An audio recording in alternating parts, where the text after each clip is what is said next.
ka ba o generator, gasoline and diesel engine, water pumps, industrial equipments, agricultural equipments, construction equipments, automotive tools and equipments, power tools and hand tools, anian na daring mapalit sa 3G Golden Dragon Industrial Machinery Corporation. Bag-o, kompleto o barato pa jud. Makita kilid sa M. Corgusa National Highway, Cagayan de Oro City. Call 0965-883-9064 or visit our Facebook page 3G Golden Dragon CDO Branch. Ang kaligtasan at kalusugan ng mga tao ay mahalaga, lalo na sa panahon ng mga sakuna o kalamidad. Upang mapanatili ang kaligtasan at mapanumbalik ang kaayusan sa mga oras na pangangailangan, isang mahalagang bahagi ng ating mga komunidad ay ang tamang sistema para sa pagpapalaganap ng impormasyon at mga babala. Sa tulong ng Smart Solar GSM Control Disaster Alarm System, mas pinadali nito ang proseso ng pamamahaya, babala at komunikasyon sa mga tao sa panahon ng krisis. Paano nga ba ito ginagamit at ano ang kahalagaan nito sa komunidad? Ang Smart Solar GSM Control Disaster Alarm System powered by zuriItalia ay isang advanced na teknolohiyang sistema na nakatutok sa pagpapalaganap ng babala, impormasyon, at komunikasyon sa mga tao sa panahon ng mga sakuna o kalamidad.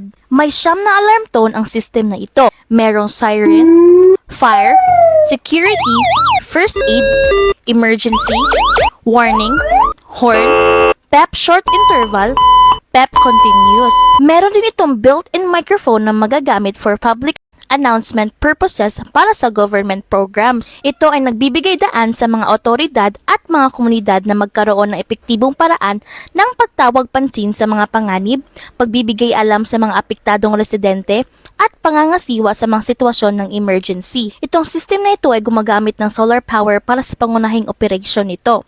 Ngayon, tukuyin natin ang 3 paraan kung paano magagamit ang Smart Solar GSM Controlled Disaster Alarm System powered by zuriItalia sa pamamagitan ng manual, cellphones, at water level sensor.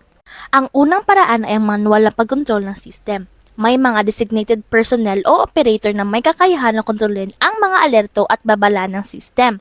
Sa pamamagitan ng pagsunod ng mga protocols at paggamit ng mga control panel, maaari nilang i-activate ng mga alerto o iba pang mga safety measures. May SD card slot at USB port na maaaring paglagyan ng USB na may pre-recorded audio gaya ng paalala o babala.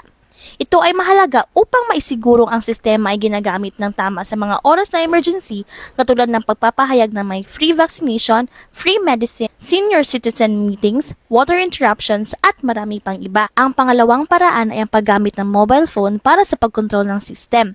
Maaaring mapatunog ang mga tones kahit saang bahagi ka pa ng Pilipinas.